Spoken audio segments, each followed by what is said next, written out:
Just do a couple of openings. You do it. Well, you better say something. Okay. Well, I think you should say, welcome to Ricky Gervais show on or whatever podcast. I'm not on this, am I? Yeah. What am I doing here? Well, just saying hello. Hello? No, let us do the introductions. We're doing 2 introductions in the 2 shows. Fuck me. The Ricky Gervais Show on Guardian Unlimited.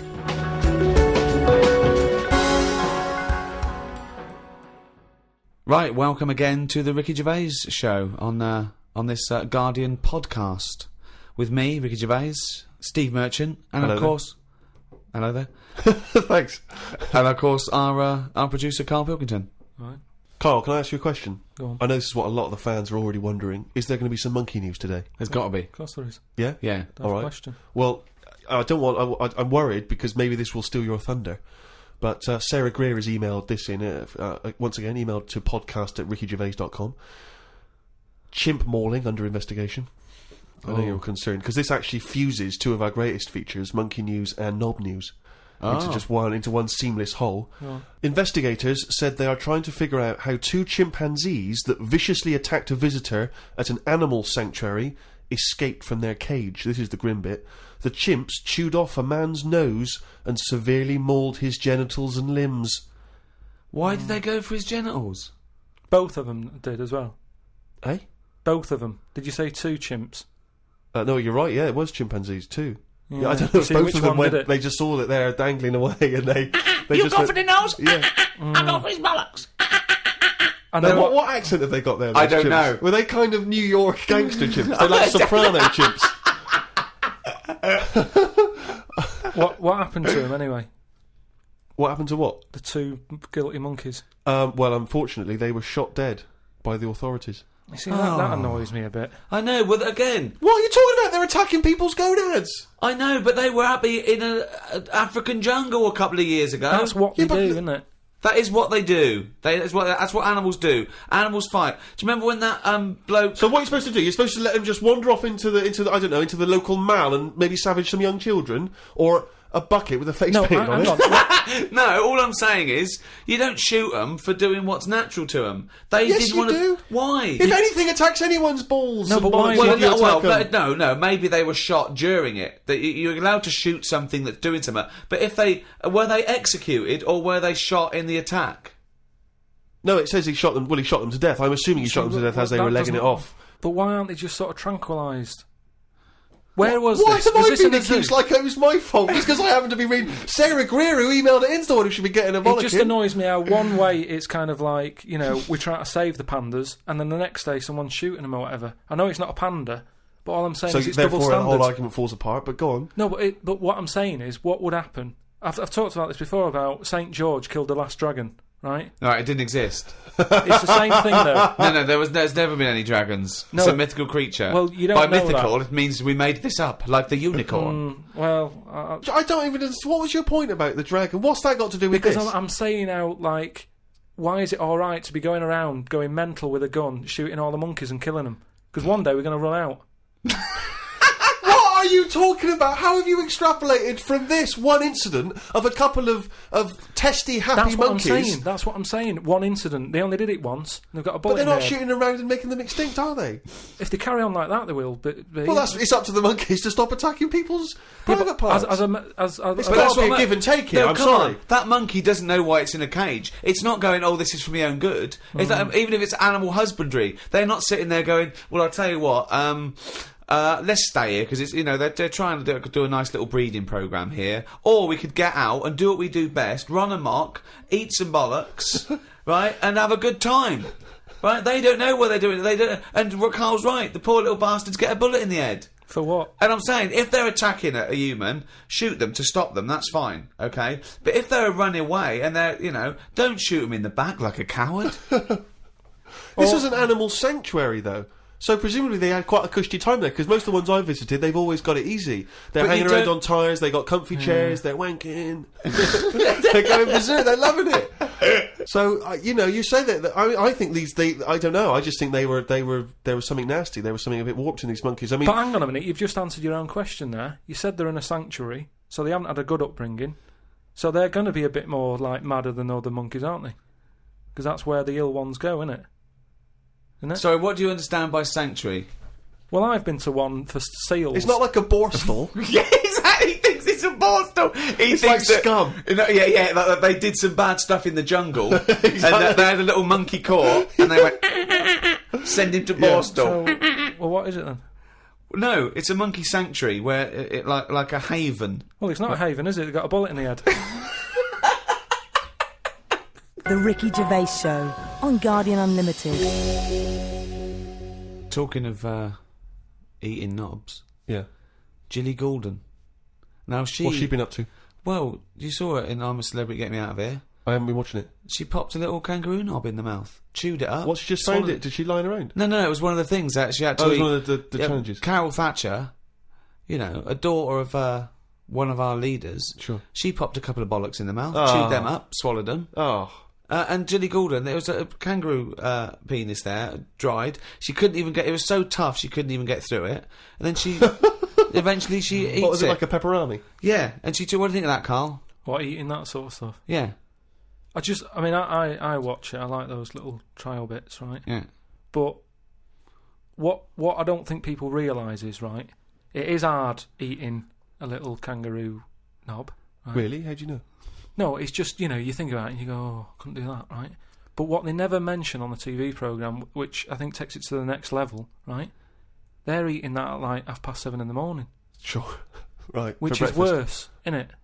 Yeah. Do you know what I mean? If I was there and Ant and Dec said, right, Carl, eat the knob, I'd go, hang on a minute, give us a few hours, let me get some rice and that on my belly, and just sort of fill me up a little bit more. I'll pop back at about 6:30 this evening, Right. have it ready.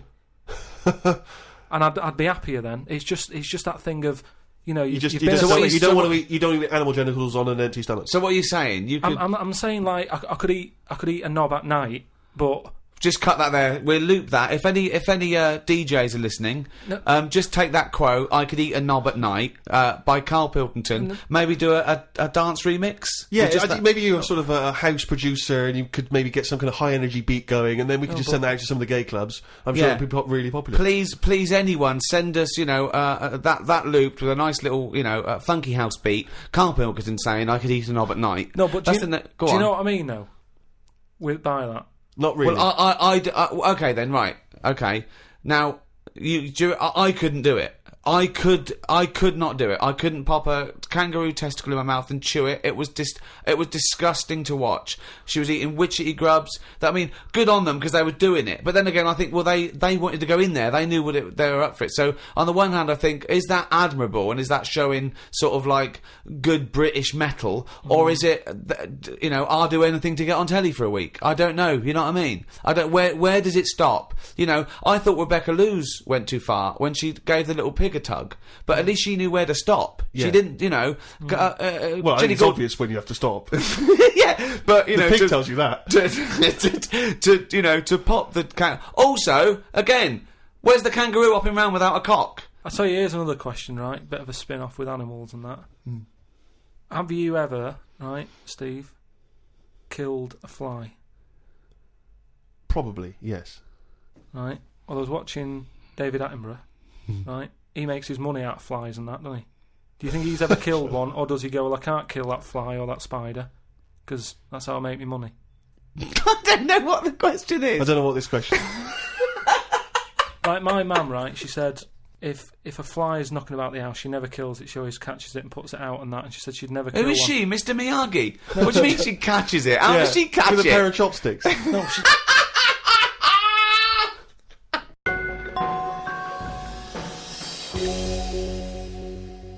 Rick, it's that time again. It's what everyone's waiting for. Can you do the jingle for us? Oh, chimpanzee, that monkey news. Right, this week the monkey news is about, we all know, like, there's monkeys knocking about that aren't happy in this country. Sure. Aren't they? It is a big problem, yeah. It's an epidemic. So they've set up like this sanctuary place. Okay. Where they all go. The ones that aren't happy in a zoo and what have you, it's getting them down.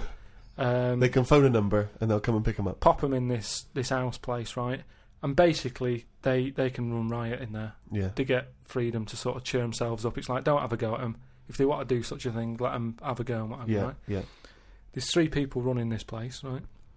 And one of them... Sorry, where is this place for wayward chimps who don't like the zoo?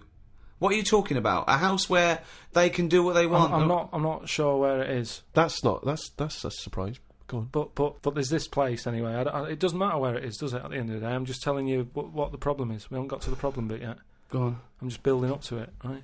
So these monkeys, big house and that, PlayStation, anything they want. Gym, all that lot. Swimming. Gym. So anyway, I'll cut to the chase. Whatever.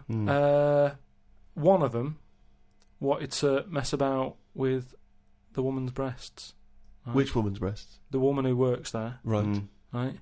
And she was like, right, pack it in, you know, we've all had a bit of fun. You've been in the gym and everything. She obviously, you know, got a bit excited He was fired up and that, ready for some more action and that. He's trying to have a go on this woman's breast, right? She was like, have a go. She was like, no, you're not doing that. Pack it in and all that. The boss who's running the place was like, come on, let him have a go. No, right, you're talking shit. I'm telling you what, I know sometimes I step over the mark and they made right. This... So where is this place where... Well, 1, where is this house where chimps are allowed to do what they want? And 2, where is this place where one of the bosses, one of the human bosses, suggests to the other one, oh, and if the chimp wants to play with your tits, love, let the chimp play with his head. I've said before, Rick, will you please stop interrupting Miss listen, News? it's alright, Steve, because what I'll do, I'll bring the link and you can put the link on the website and people can have a look at the proper story. I'm just giving it them in a headline form here. They can read the full thing. No, you've only read the headline form. I haven't read it. I sort of read like the first It was paragraph. probably monkey feels a right tit, and you've extrapolated all this from that. So anyway, right, so he's there. And so the boss says, yeah, you can have a group. The boss is saying, let him have a go. Come on, Rita, if monkey wants to play with nipples, let him. So she's like, I'm not happy with this, and he's going, come on, you know the rules here, we've got to cheer these monkeys up. This is absolute We've bollocks. Actually, no, and in the end, because she didn't allow it to happen, the fella bloke sacked her, got someone else in. This isn't made up. I will put the link on the website and everyone can have a look at it, but basically... I want to see the advert he put in the Guardian media page. I love that. Woman wanted to let chimp feel tits whenever it wants. Well, it's all up there. You're talking absolute shit again. Well, we'll see. That is no way that happened. The Ricky Gervais Show on Guardian Unlimited. Do you know the other week when I came up with a different idea of how we can sort of make the world run and that? Can we just have a quick recap of that? Because I seem to remember it was a load of old arse. It was ridiculous. It was he was saying that the world is overpopulated, so the system would be where people were living too long and stuff. So what happens is people live till 78. I don't know how you can enforce that, right? Yeah. But when they die, they've got a little baby in their stomach, like a pip in an apple, that then carries on when they die. Right. It wasn't a theory. It wasn't an idea. It was the ramblings of a mental case. You're saying it's stupid, but someone's emailed in and said, "Oh yeah, that's pretty good." Good Yeah, place. and okay, I'm asking you again. Was the letter written in shit? Anyway, listen, right. Did it say the mental home, Mars? I've been thinking about it, right, and if we can't do that, right, if that's a no to that, right. Well, it's not a question of whether we can do it or not. Just saying, if that's a no, right, I've been thinking. It is a no. This is going to be brilliant. There's a lot of weird. You could win the Nobel Prize for this. But listen, there is a lot of ways, isn't there, in the world that some creatures and that go about sort of moving on. If you know what I mean. Evolution, you mean? Yeah, there's a lot of on that David Attenborough programme that he's doing at the moment. He's always showing you little insects and what they've got to do. And there was one about a wasp, right, that had to fly about, right, for ages, looking out for a certain type of spider, right. It lays its egg in the spider. When I saw it, it whizzes down, right. It lands on its back, so that he's got to get that right. It lands on it. I don't think the spider's up for anything. That isn't even aware of this is how things move about. He's not going, I've got to look out for a wasp. So all this is it's got to be perfect timing. So this wasp dived down, right, sat on the back of this spider, it injects it or something with a maggot or something, right? And then that maggot then lives off the spider for a bit. The spider knows it's got a maggot in it. No, it doesn't. It does. No, it doesn't. And it's making a web for it. It goes, I've got something to look after here now. I've got responsibilities. It makes a web, right? It sort of reverses into it and puts the maggot on the web. The maggot sort of clings onto the web. Spider's there. Maggot eats the spider, and then it moves on. if I came up with that idea for like a method, you'd say that's never going to happen. No, wait, Carl. It's not the fact that you came up with the idea, right, for an old lady dying at 78 with a baby growing in her that then lives on. It's nonsense. It's no idea. It's how can it be enforced? It's like, so even if scientists thought that was the best idea in the world, how would they enforce but it? what I'm Who's saying going to is- go, that's a good idea, we've never thought of that. Yes, but what I'm saying Get in is, Elsie. Who told the wasp to look out for that spider, to go on its back, to do, you know... What do you We've mean who explained told this the wasp? before to It's you. evolution, it's natural selection. Yeah, but I can understand, you know, we've chatted about it before about giraffes having a long neck, but you're talking about a wasp and a spider who... That's as because far as you're I'm attributing thought and will behind their behaviour.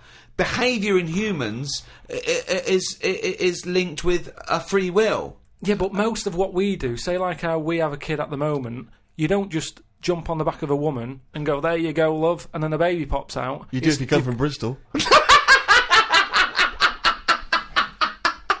No, what I'm saying is, right, it's all, you build up to it, don't you? You have that bit of a chat and you go, right, how's it going? Yeah, and you get on and that, and then a little baby will come out. This is the most... Wait. Well, I'm going to go back to the dating procedure there.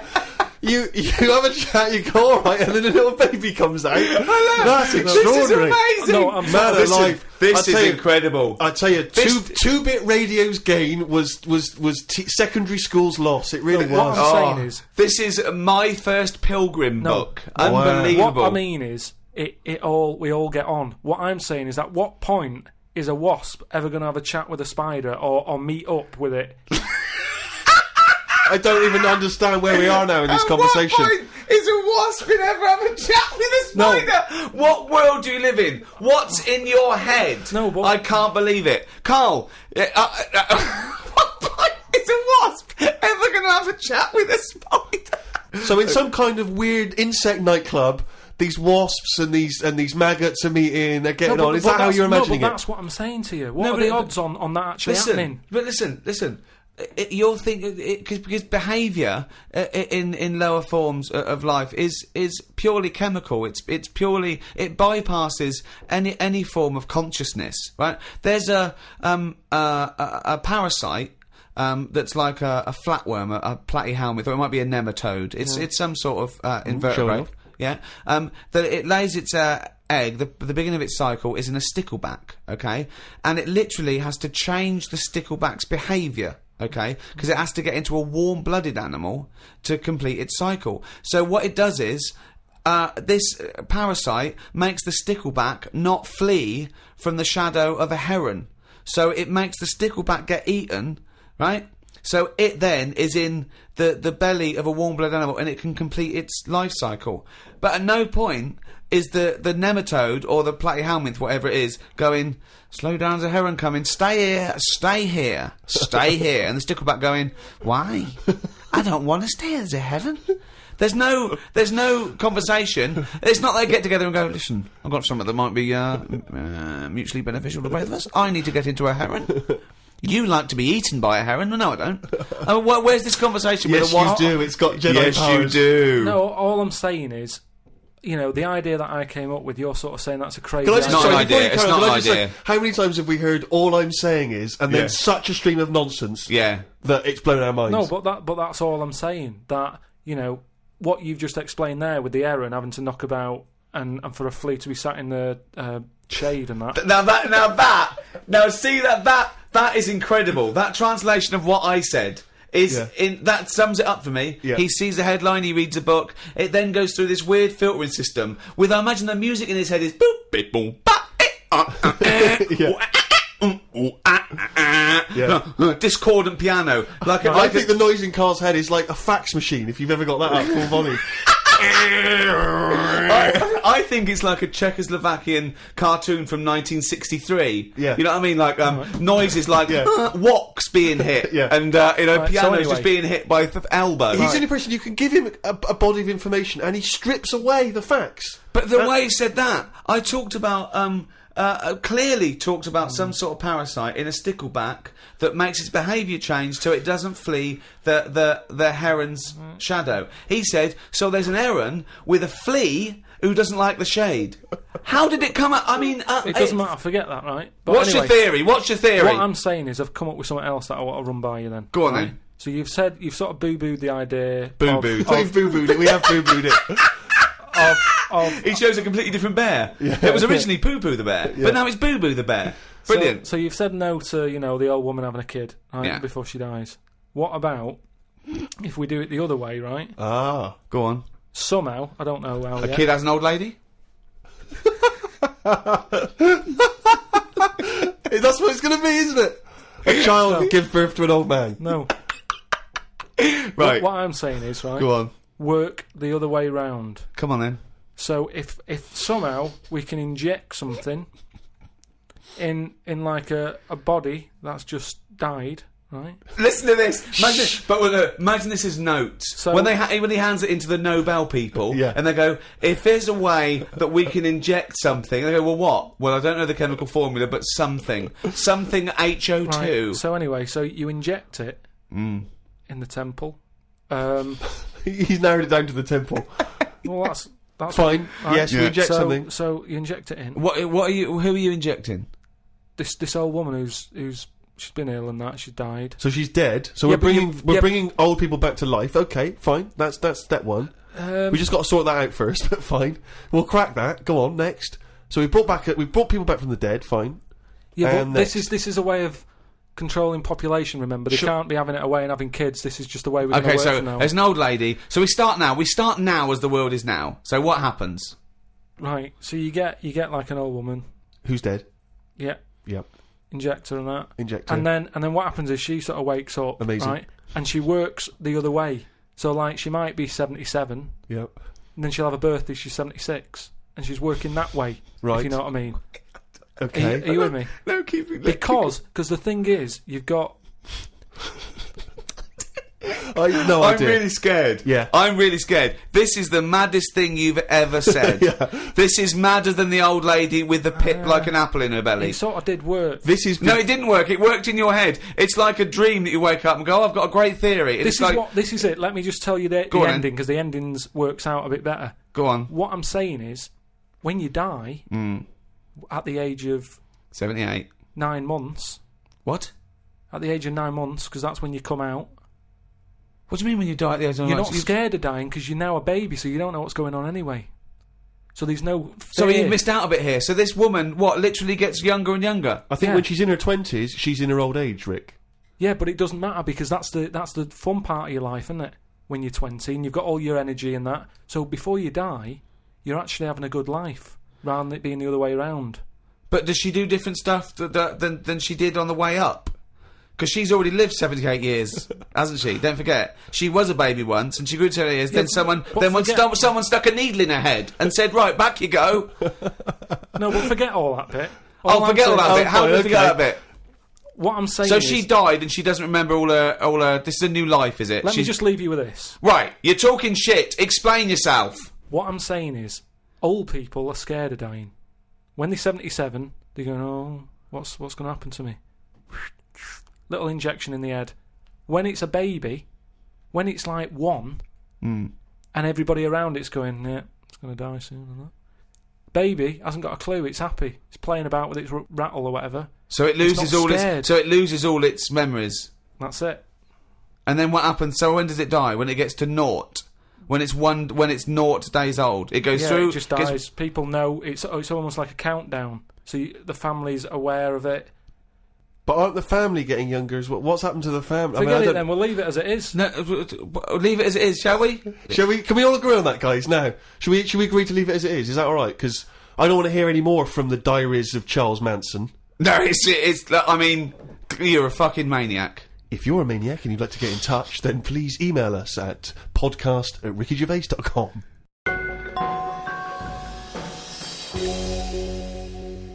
doing a bit of Christmas shopping, Rick, the other day, and I was travelling around on the tube, the London Underground, the subway system for our American friends. And, as you know, but people around the world may not be so familiar, there's a recorded voice that you sometimes get on the tube that says, mind the gap. Oh, yeah, before you open the door. Yeah. Mind the gap. And the reason is that sometimes in some stations there is a gap between the train and the platform, and obviously, theoretically you could fall down. And it's different sizes, so just that little reminder, mind the gap. You look down, it's safe. Just makes you stop. Seems to make sense. Yeah. Saw a teenager, wearing a t-shirt, don't know where he bought it. It just said, fuck the gap. He was tired of it. Yeah. He didn't want to mind the gap. But what I like is, what's he protesting about? I don't know. What I mean? It's not the police or the man keeping you down. That's just good, sensible health and safety information. That's like saying, fuck looking both ways before I cross the road. Screw penicillin. I know. No, do you know what? I'm going to drink and I am going to use threshing machinery. And I don't give a damn. I love that about teenagers, that kind of screw you sort of mentality, but not, it's kind of blind, isn't it? It just, anything's a target, anything's valid. When I was a teenager, I think maybe 17, I had a t-shirt. I was rallying against just stuff, really. It was slightly more abstract than the gap. I wasn't specifically against the gap. It just said bullshit. Just in general, bullshit. You were raging against the machine. I would just go, people say, hey, what are you? I just open my, I go, bullshit. All right, just bullshit. But I assume that these forms of protest have never made any dent in anything in the world. Because I remember when there was all these protests against the war, a couple of months back, and there was one guy. So there was a huge march in London, as you know, and they did these all around the world, didn't they? But there was thousands of people in London. There was one guy, he was riding around on a 3-wheeled bike, wearing a jester's hat, blowing a horn. That was his form of protest against the war. Was it like, what sort of horn was it? It was one of those sort of hunting horns. Well, he was showing him, he was saying, this is what I believe. Yeah. And if that doesn't change people's opinions, I don't know what will. But I like the idea of Bush, just about to invade Iraq, and just the news comes through from his chief of staff. And Bush goes, George. What is it? What? No, listen, seriously, we've got some information coming in from London. Go on. I know you're thinking of invading Iraq. Definitely, but, why? Well, let's just think about it, because there's a guy riding around on a 3-wheeled bike. Oh. He's not got the regular 2, he's gone for 3 wheels. So... Okay, well listen, what's he wearing? I don't want to tell you what he's wearing, he's just... What's he wearing on his head? He's wearing a jester's hat. Okay, no, well, calm down. It's not that bad. It's not going to change my opinion about... He's blowing a horn. Okay, get the troops out. Get the troops out now. What do they think they're doing? You've got to get involved in the... I saw a girl once again, a teenage girl. I was behind her on the tube, and she had this bag, like a rucksack, and it was kind of black, and it had... painted in Tipex, it had a picture of George Bush, but he was kind of in the sights of a rifle, and it sort of said "Stop the War," and it had a Barbie's head, but it was severed, and the hair was scraped back, and she'd been made up to look kind of devilish, and there was sort of CND signs, and there was "No to war" and all this, and I sort of wanted to tap her on the shoulder and say, are you actually getting involved in stopping the war, or have you been working mainly on this bag? Yeah, because that must have taken you at least a couple of days. You could have been writing emails, you could have been getting a petition going. Oh dear, Carl, have you ever been into that sort of teenage rebellion, teenage protest? What, to sort of stop stuff going on and that? Yeah, or just making your views heard. I don't really like people knowing what I'm thinking and that. Right. There's no way anyone can know what you're thinking. No, but even is that why you're doing a radio show where you spout off your nonsense ideas every week? No, but what I mean is... A team of surgeons could fiddle around in your head for a couple of days and they still wouldn't know what you were thinking. No, I know what you're thinking. Exactly. You're thinking of... you're thinking, could a monkey ever be president? At this moment, aren't you? But I don't like anyone that... Like, all those badges that you're talking about, like, Save the Whale and all that. I don't like the idea that when I get on a tube and someone sees that, they sort of know that I want to save the whale. I don't like people knowing, even to the point of... It gives you a disadvantage in life, doesn't it? But just knowing stuff like when you get on a tube and say if you've been shopping, right, and you've had to buy an ironing board, I hate it that people sort of look at what you've got and go, oh, he's doing some ironing. Right, okay. That's got to be rare. I mean, you can't have bought more than 5 or 6 ironing boards in your adult life. I don't mean just ironing boards. I mean, like, anything big where they can't wrap it, so they just put a carrier bag round a little bit of it, and everyone can see what you've just bought. It's weird because I bought an ironing board last week from Argos, and I did feel a little bit self-conscious. There you go. Because I thought people thinking he's 30. Why hasn't he got an ironing board yet? Yeah. No wonder he's a scruffy bastard. I pretend I'm going surfing whenever I buy an ironing board. I just make sure I go in Bermuda shorts and sunglasses, and I just walk down the street and I go, surfing USA, and they think, hey, there's a dude going to the beach. I pop on a bus, go home and do some ironing. Yeah. Wait a minute, what's that on his t-shirt? Bullshit. He's radical. I get still faintly embarrassed buying toilet paper. Yeah. I always have to buy something else to go with it. Yeah.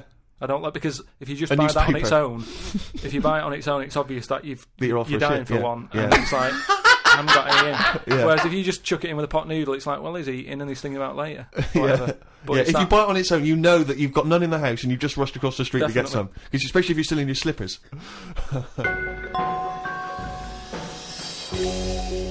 Well, that's about it for another podcast, and a new one in a week's time after Christmas. So, Merry Christmas, everyone. Have an absolutely blinding Christmas. Or a lovely whatever festival you celebrate in your part of the world. From Ricky Gervais, Stephen Merchant and Carl Pilkington. If you want to send us anything, as ever, the email address is podcast@rickygervais.com. You can email just your thoughts on the show, if you've got some monkey news for Carl, or anything you think might intrigue Carl, or indeed maybe just some Christmas wishes. Then that's the email address, podcast@rickygervais.com. I would like to wish a particularly Merry Christmas to those guys at Positive Internet for all their genius input and good work hosting this podcast. Goodbye. Merry Christmas. The Ricky Gervais Show on Guardian Unlimited.